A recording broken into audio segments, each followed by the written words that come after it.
Hello and welcome. My name is Ryan Belmore. I'm the owner and publisher of What's Up Noop, and we are continuing our conversations with the candidates today.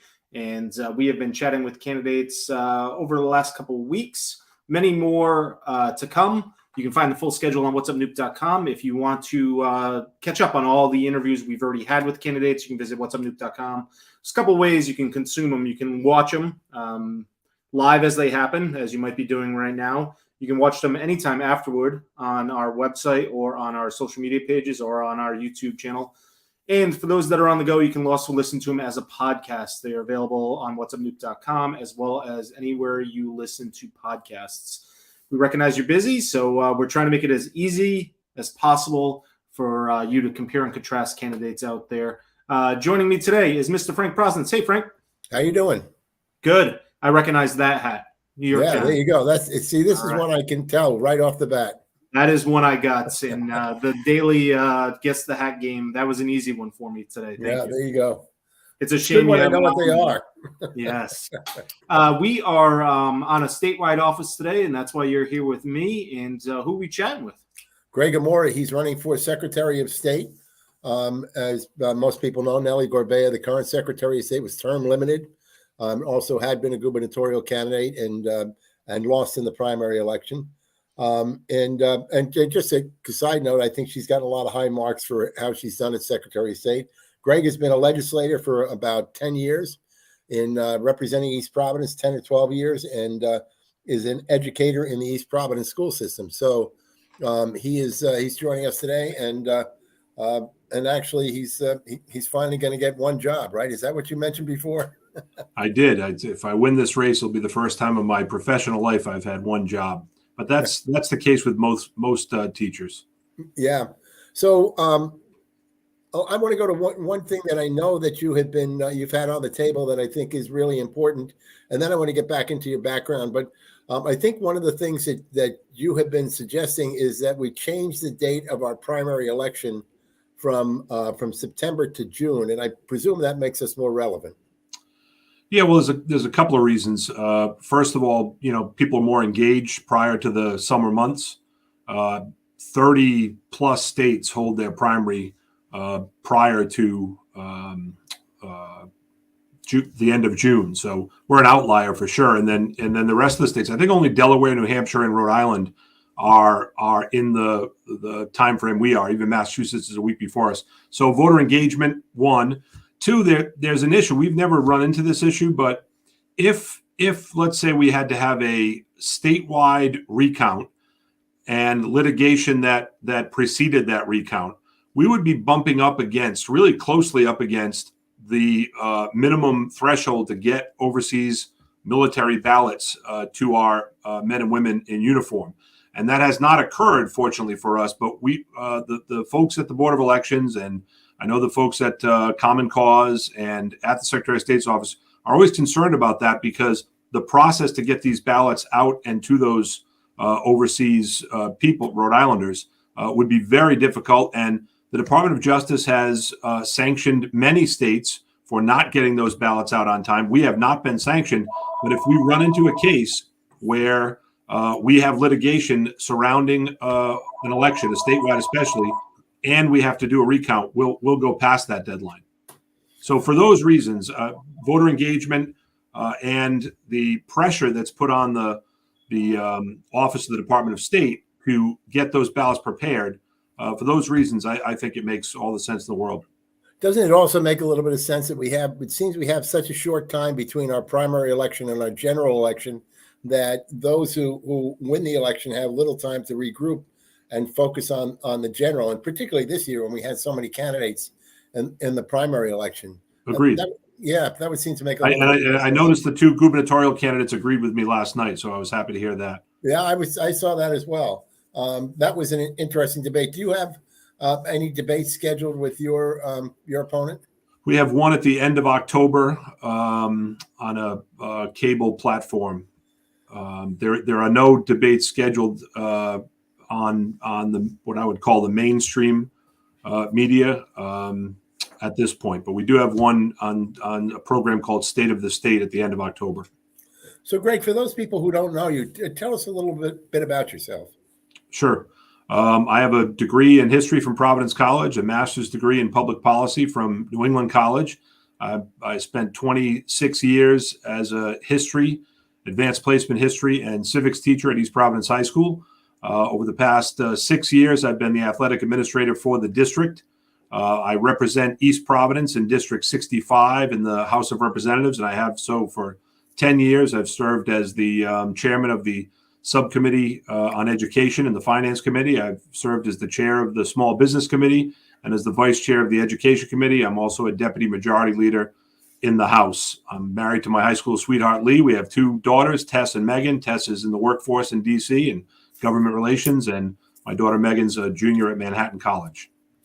So I'm impressed with a couple of things as I look down at some of the things that you've done and some of the recognition you've received, and that was being selected by as like, I guess, is it legislator of the year by Mothers Against Drunk Driving twice, and also for your advocacy on behalf of cancer. Tell us about those a little bit. Sure. When I first entered office in 2013, during the period of time that I was campaigning, I ran into a few families who had been impacted by drunk driving, and in one case, a fatality. And I asked them, what can I do as a legislator to try to ease that pain? And the family told me that they thought the ignition lock system that had been implemented in many states that we had not been using very well here in Rhode Island was a good idea. I researched the interlock system. I pushed for that legislation to be passed, and today that is a judicial option in sentencing for drunk drivers. And for those that don't know what the ignition lock is, it's basically a breathalyzer that's tied into the ignition of your automobile. And if you blow at a percentage above the legal limit, the car will not start up. And that's a tool that's been used. And then I followed that up with a look back proposal, which we finally got passed, even though I've been proposing it for years. And basically what that does is it extends the look back for recidivist drunk drivers 10 years instead of 5, which we were currently doing. So for those 2 pieces of legislation and my advocacy for those, I was fortunate enough to be selected as Legislator of the Year by MAD. On the cancer side of things, and that's personal. My wife is a breast cancer survivor, major surgery, chemotherapy. And when I spent time with her in the cancer ward at Rhode Island Hospital, I talked to nurses and doctors and patients and family members all the time. And I started to learn about oral chemotherapy and the fact that it allows people to continue to work. They don't lose their hair as much. They don't get nauseous, and it's a quality of life issue. The problem was oral chemotherapy was tremendously expensive. In some cases, $700 a week for oral chemotherapy. So I proposed a piece of legislation, and then we were fortunate enough to pass it, that if you were covered for intravenous traditional chemotherapy at a rate, whatever that rate might be under your insurance coverage, that would be the same rate you would be covered if you were prescribed oral chemotherapy. And so for thousands of Rhode Islanders, that has saved tens of thousands of dollars. And I tell people all the time, if I didn't do anything else in the legislature in 10 years, I could rest easy knowing I did that, because it truly makes a difference. Other than that area, what would you consider your greatest legislative achievement?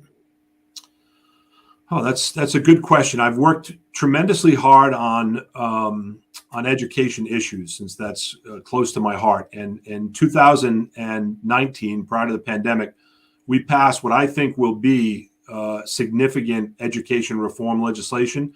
It has not been fully implemented at this point, partly because of the pandemic and partly because it's a major shift. But to do it briefly, it basically coalesces curriculum around the state, a common curriculum in the core areas, which we were severely lacking. But more importantly, it is a site-based management system, and we borrowed that from Massachusetts. And basically the principal and the teachers in that specific school would be charged with budgetary decisions, hiring decisions, and create a team, a school improvement team of members of the school community plus members from the outside community to help them make decisions around that school. I think when that is fully implemented, both the curriculum piece, the statewide curriculum piece, and the site-based management piece, we're going to see improvement in Rhode Island schools. So I'm proud of that, even though we have not seen the fruits of that labor yet. I'm confident we will. And then I was the co-author of the Civic Literacy Act, which mandates that Rhode Island high school students have at least one semester of civic education and that they prove proficiency in civics through a project-based requirement. That was a bipartisan piece of legislation that I co-sponsored with Representative Newberry. I was proud to write that bill and have it become law, and I think that's going to have an impact as we move forward. Greg, how do you see the Secretary of State's office becoming support for the education system? And I'm thinking particularly in the civics area. And I know that on the website, Nellie Gorbea spends a lot of time on a lot of history and a lot of things that I think are related to that. But certainly because of the involvement with our state elections, it's a natural area for the office to become involved in. Yeah, and I think the current Secretary Gorbea has done an excellent job of really promoting and increasing access for educators. I know as a social studies educator that we get, as long as you're signed into the portal, you get information from the Department of State all the time about options for curriculum. I think I would expand that, and I have promoted on the campaign trail a liaison program between the Department of State and our high schools, colleges, and universities, where a staff member and a student would join that liaison team. And then we could serve those districts or those professors specifically in what they want to cover in their curriculum. For instance, if we were studying the American Revolution and we needed students to access George Washington's letters, which the Rhode Island State Archives is in possession of 10 George Washington letters. Depending on what that letter was about, maybe it's about freedom of religion in relation to the Torah synagogue. Maybe it's about country before party, which was a consistent theme of General Washington and then President Washington. We could set up curriculum for that teacher in that institution, whether it be a college or a high school, and they could use that in their lesson planning. And I think access to the archives, access to the state librarian, and someone in the Department of State who could relate to the curriculum needs of the educator is something we can do, and I plan on implementing if I'm fortunate enough to be elected. I want to go off track for a moment in an issue that looms large for me, and as you know, I do a radio show down in Westerly as well, and there's an element in Westerly that has been pro banning books in the school classrooms primarily. What are your thoughts on that, and or do you have any thoughts on that? Well, I do. I think it's dangerous whenever we start to look at banning books, and in this particular case, we're talking about books that are not part of a regular curriculum. They're part of access in the media centers or the libraries for particular students who may have an interest in an area that relates to their identity or relates to their family situation that we know as educators helps them through. Listen, parents need to be involved. In fact, I always talk about the three prongs of education, right? And it's a three-legged stool. And if one of those legs is not there, students struggle. There's the student effort, there's the teacher and the school, and then there's the parents. So parents need to be involved. They need to be aware about curriculum. But when we start targeting books based on the things that we've heard about in recent years, that's dangerous. I've been a social studies teacher my entire professional life, and I still spend a lot of time in civics classes as a guest speaker in just about every civics class in East Providence High School, and then many around the state. Critical race theory is what anybody wants to make it. and it's become a political football. But I can tell you, as a social studies teacher, we teach history, warts and all, and some of that history deals with the legacy of slavery and the legacy of Jim Crow and redlining, et cetera.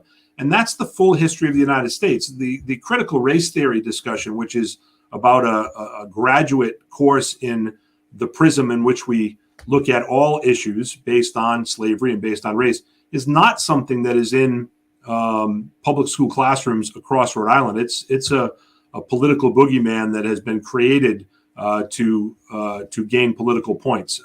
I think if you asked students around Rhode Island if they even knew what critical race theory was, they would say no. If you ask them if they've been taught in their curriculum and assigned reading and done group work on the impact of slavery, Jim Crow, laws revolving around voter suppression, I hope they would say yes, because those are serious subjects that we have to talk about, and we can't learn anything about our future and our present if we don't understand our past. So all of this, I believe, is political theater. It's not in the day-to-day operation of schools. Greg, I would submit that those people who are talking about critical race theory being taught in our classrooms also don't know what it is. So. It's in the eye of the beholder in far too many cases. Secretary of State's office takes on a lot of different roles, certainly in terms of elections, in terms of the business community. What are some of the things that you would like to see happen in those areas? Well, I think there has to be voter education, which in essence is more civic education. As I've traveled the state and I've talked to folks, there's a real lack of understanding of the process. Many of the people who I met at doors this summer didn't know that we had early voting in place. They were encouraged to find out they could vote early and not worry about maybe getting COVID and being locked down for 5 days or a bad storm, whatever it might be. So we have to do a better job of educating people about the process, about the options they have. In particular, we need to educate them about mail ballots. I mean, so much has been said about mail ballots based on the 2020 election, based on the former president's misinformation, that people don't trust the mail ballot system. And I would submit that it is the best system we have. It is signature verified. You have to be on the voting list originally to get a mail ballot. It is an actual paper ballot that has a paper trail. It's easily used for recount. There are no technical glitches. I think most of us believe that when we put something in the mail, the U.S. mail, it gets there on time. There's not been any evidence of widespread voter fraud related to mail ballots. The states that do it predominantly mail ballot have unbelievable voter participation and very, very little voter fraud. So I think we have to talk about that. I mean, we have a tendency to say, well, there's no voter fraud, and we leave it at that, and we don't get into the technical details. When you talk to people about how our signature verification works with two people monitoring signatures on a computer screen in front of them, a signature from registration, a signature from the DMV, the signature from the envelope, and the signature on the ballot. And they're looking at those. And if one of those two people looks and says, there's a red flag here, and by the way, these two people are trained by former FBI signature experts. If there's a red flag there, that ballot gets bumped and reviewed, and in some cases cured. They contact the voter. This is Rhode Island. We can pretty much get to anybody in any place pretty quickly. And the technology on that is going to get even better. We have technology that analyzes signatures, and that's going to get better and better. And I think we just have to explain this, and we have to do it in many ways. We can do it at community meetings. We can do it through social media. We can do it through public service announcements. We have to build confidence in our election system. So that's one way. I may have gone on too long about that, but I think that's something that's really important. Is there any evidence anywhere of any kind of voter fraud, even on a minor level, in the last election in Rhode Island? You mean this past primary election? No, actually, the past presidential election. So the past presidential, I know there were three incidents with Rhode Island residents who tried to vote in two places, Florida and here in Rhode Island. All three of those incidents were picked up not only by the Rhode Island Board of Elections, but also by an independent watchdog. and by the state of Florida. Those three names have been sent for prosecution. That's it. I mean, and that's really insignificant in the grand scheme of things, and that's been the case with our voting across the board, especially since 2001 with the Help America Vote Act, which kind of eliminated the issues that we saw in Florida, rather, in the election of 2000. We really run good elections, and in Rhode Island in particular, we get high grades for our elections because we do use paper ballots. We do use basic machines. We're not tied into the internet except for when we transmit the results from the localities to the Board of Elections. But even then, we've got a paper trail on that transmission prior to the transmission, and we do some of the best election audits in the country. In fact, we've been recognized as a leader in election audits. So it's insignificant. What's really dangerous, Frank, is talking about election fraud when it doesn't exist, because it undermines the very democracy that we are so proud of and that we should be modeling for the rest of the world. And encourages people not to vote. It does. Unfortunately.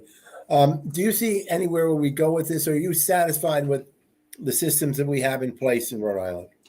I mean, as I mentioned, I'm a big fan of mail ballot elections. I would love to see us join the ranks of Utah and Washington State and Oregon and be a predominantly mail ballot state. I just think it works.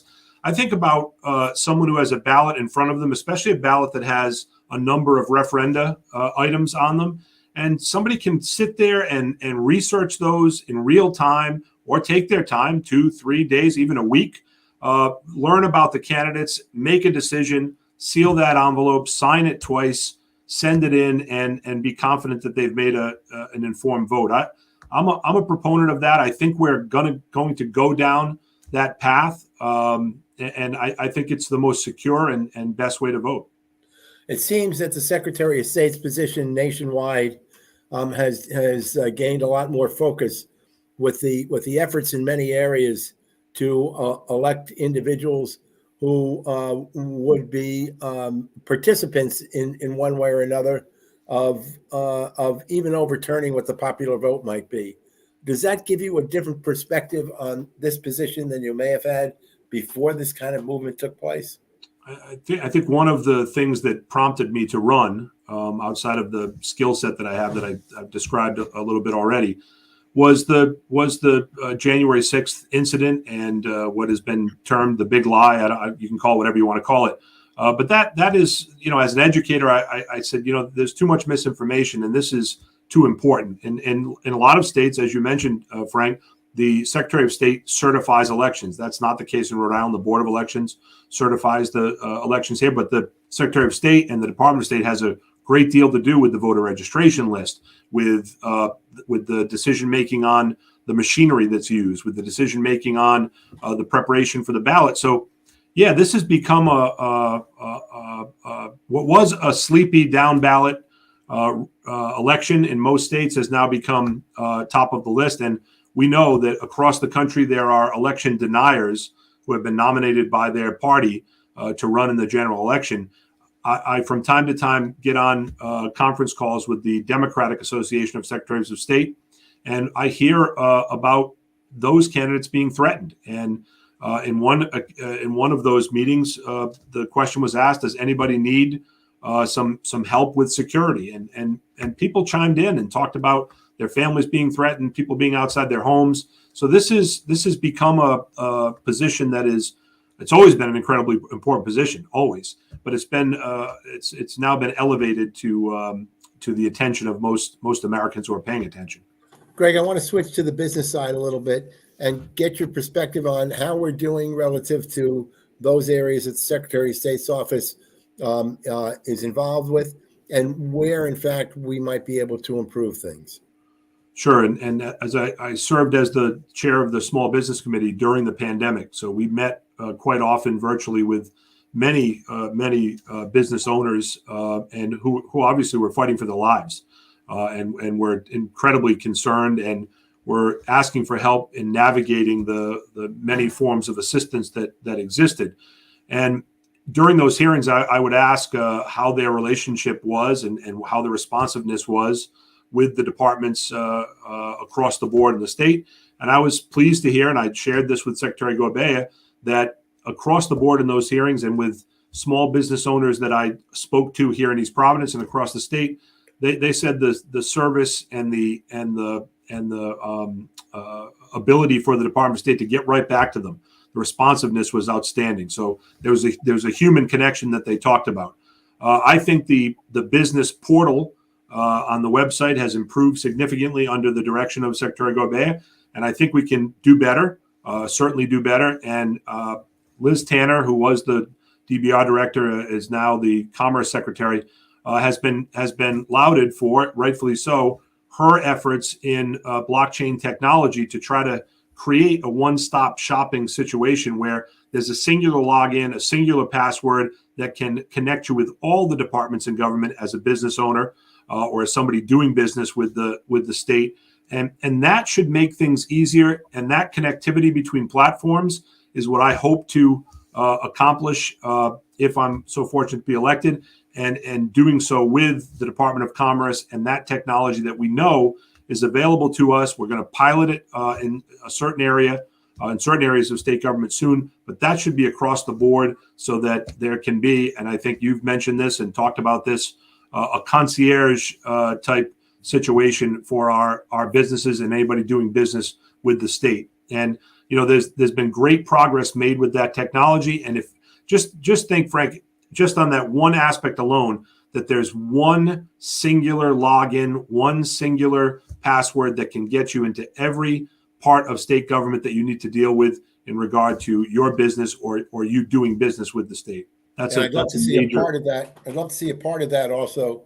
If I'm a vendor in a particular community, that I don't have to register in every community in the state, which I know is probably a financial thing for some of these towns.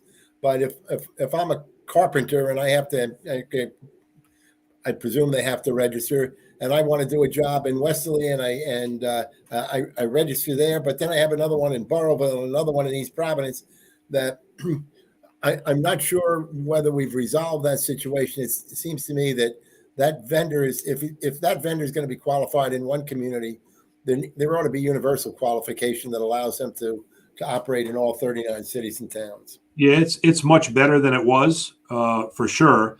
And I think where we start to get stuck is various cities and towns have different regulations and ordinances that are outside of state control. I can tell you about a piece of legislation I passed with former Rep. Joe Trillo.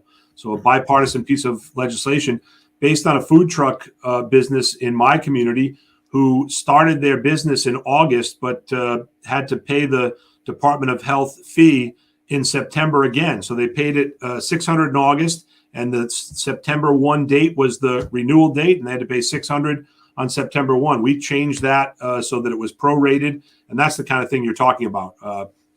Just to try to make things easier for our businesses. And you're right. Anytime we can just do across the board connection, we should do that.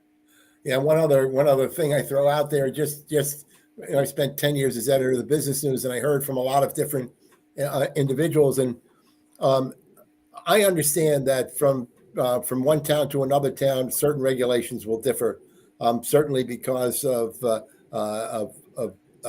geographic things, and if you're by the water or if you're by somewhere else, I understand that.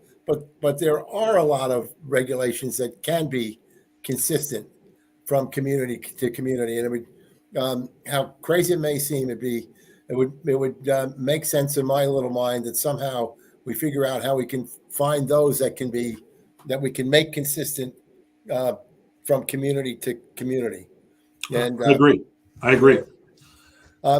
Affordable housing also, and I know that doesn't fall necessarily under Secretary of State's office, although I view every general officer as not only holding that office but being a leader in the state, and that is a huge issue in Rhode Island. And one of the things that I know, certainly in certain communities, we have zoning regulations, we have minimum lot sizes that make it almost impossible to develop affordable housing. Yet the state regulations say 10% of your housing is supposed to be considered affordable.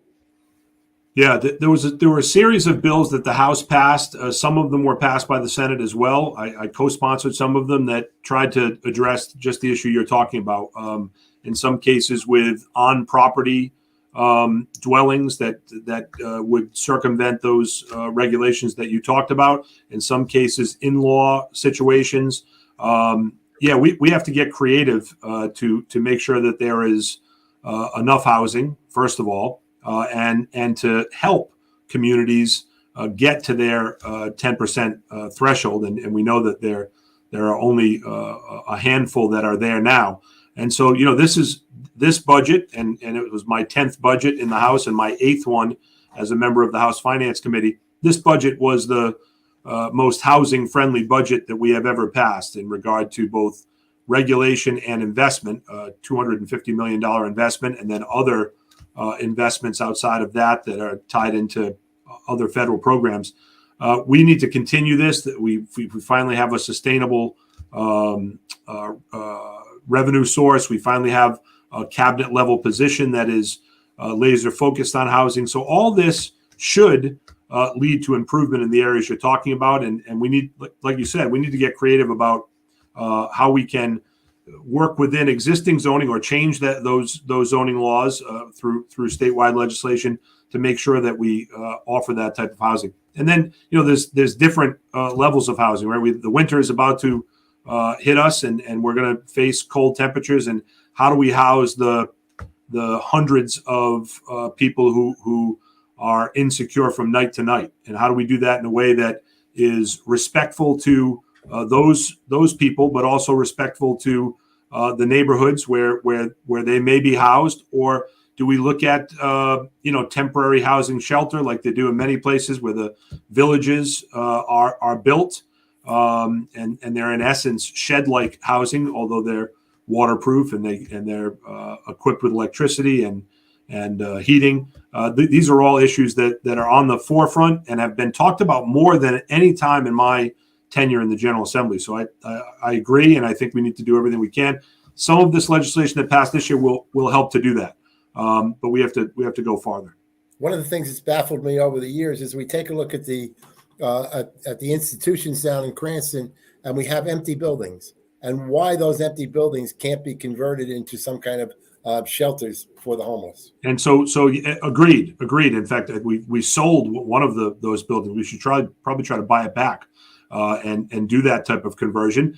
Some of the legislation that we passed deals with old school buildings converting into housing, open lots, condemned properties. These are all really good opportunities to make a small investment and get a big payout on affordable housing. So you're right.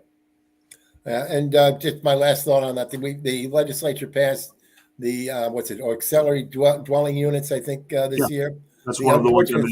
It's enabling legislation, so it means that each city and town has to buy into it, and we've got that old NIMBY thought, not in my backyard. So I agree, and there were a bunch of us in the House that thought that should be state legislation, period. But there is an element, of course, of NIMBYism, and there's an element of folks that believe that there are self-ruling municipalities and townships based on the charter. That's a political fight that will continue, but there's no way that the cities and towns can get to that 10% number or beyond without statewide legislation. Sure. We've been on for a while. Are there things that we haven't covered that you would like to mention? I'd like to mention my advocacy for a state museum and archives. Oh, yes. Which Secretary Amore put forward a plan to build a standalone archives and museum for the state. I was a huge supporter then.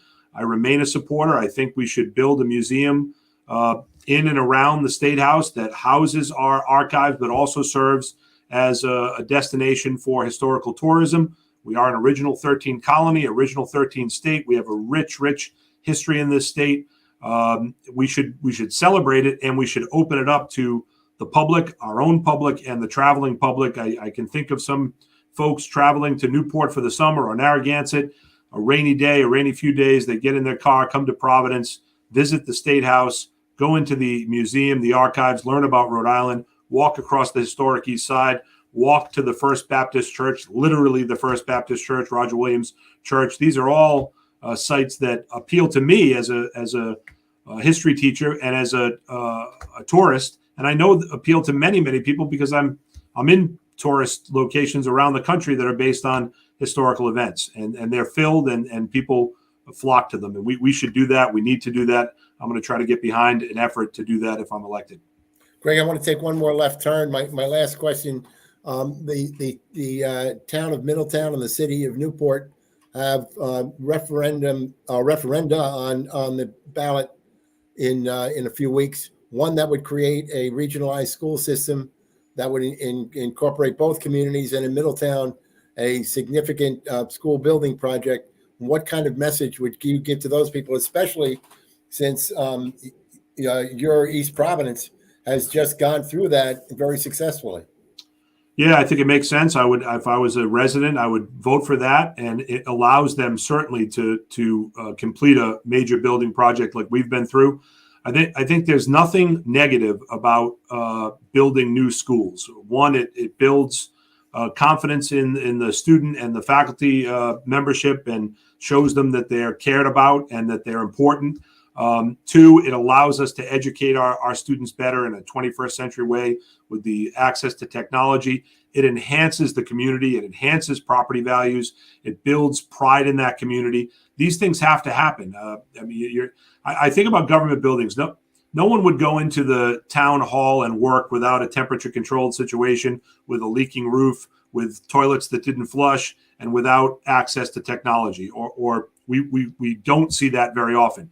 But we kind of ignored that with our students and our staff members. You cannot have equity in education without having equity in regard to our facilities. Massachusetts, and I visited many schools in Massachusetts, they were building new buildings to replace buildings that were built in the mid-1970s. And here we are in Rhode Island struggling to build schools to serve our kids in the 21st century. I think it's a win-win for everybody.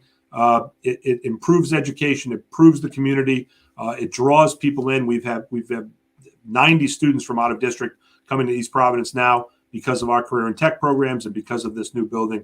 I cannot speak enough about it, but you've got to fight it like a campaign. You actually have to go door to door, and you have to leaflet, and you have to put signs on the lawn, and you have to have community meetings and really sell it and let people know this will help you with your property values, and it'll help you with the quality of life in your community. And from my experience as editor of the Business News, I would hear from a lot of companies that when they were deciding where they wanted to locate or relocate from out of state or even in state, the education system and where their top executives were going to live was extremely important in making that decision. Absolutely. Yeah.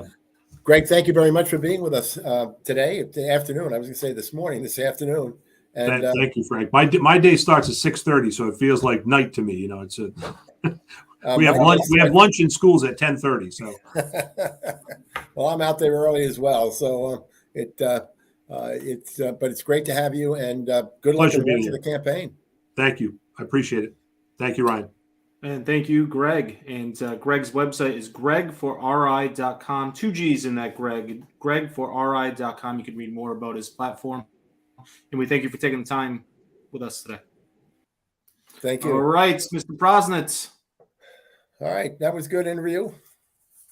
Yes, and if anybody missed any portion of it, want to share it, want to see other candidates, all available on whatsupnoop.com. In just a couple minutes, this will be turned into a podcast.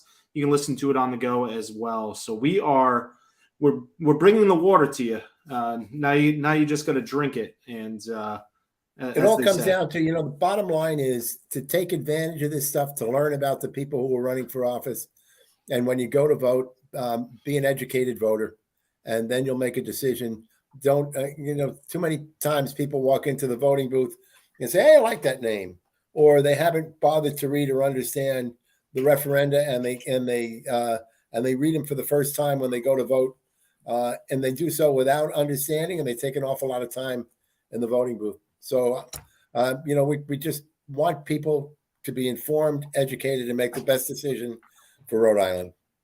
And that's it. And that is our goal. Vote.ri.gov. You can log in. You put in your home address wherever you are registered to vote.